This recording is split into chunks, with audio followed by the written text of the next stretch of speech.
Today, if all goes according to plan, Motorola will have shipped around 14,000 new phones. And they won't have to travel very far to reach consumers in the United States because these days, Moto X phones are made in America and manufactured at Moto's new factory, which was opened last week in Texas. Eric Schmidt is the executive chairman of Google, which owns now Motorola, and said it was time to put trust in US workers who had become much more productive. Google is a place where we take bets. This is a bet we're taking on America, on Texas, on this incredible workforce that's assembled here. We think this is a very, very safe bet.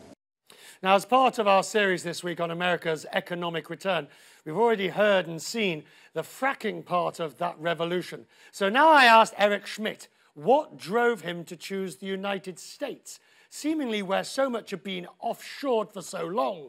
What forced him to bring manufacturing back?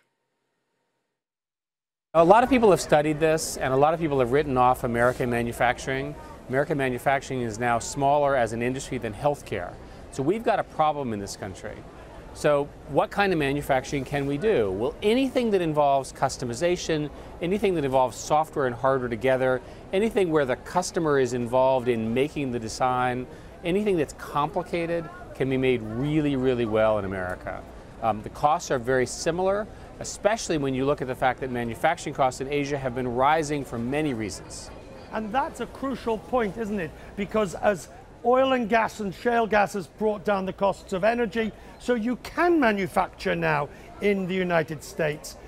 There is this resurgence underway. This is the first smartphone assembled in America. And it's not only the first, but there will be many that follow it, and many other companies will do it.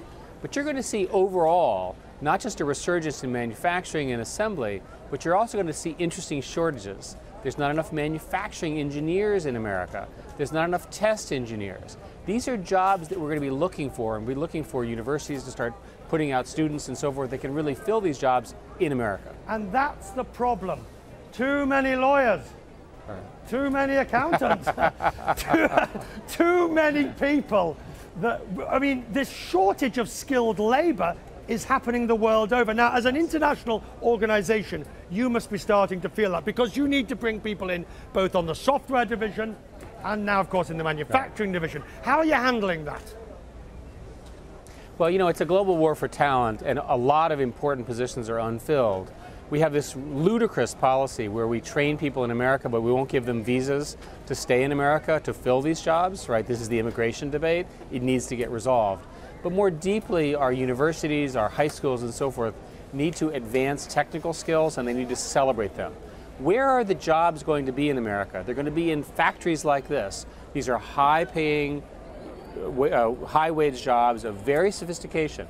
Eventually, a lot of American manufacturers will be working with robotic and automation services where the employees need to be very sophisticated, very well trained, and they'll be well paid as a result. As you look at your world and you see a slowdown in China but huge growth potential, assuming the right values are there, and you look at Southeast Asia and you look at Europe in the doldrums, one is left wondering, and perhaps even raising an eyebrow, that the United States is the engine of growth, playing its traditional role, which is somewhat surprising today. You know, the great surprise is that America is going to grow very rapidly in the next few years. Our model of innovation, of creative destruction, seems to fit very well for where we are. Europe is going to be many years before they resolve their structural, financial, and other issues. Asia is facing growth issues and stability issues. From our perspective, I think that there will be tremendous growth in the United States, and that's good for everybody.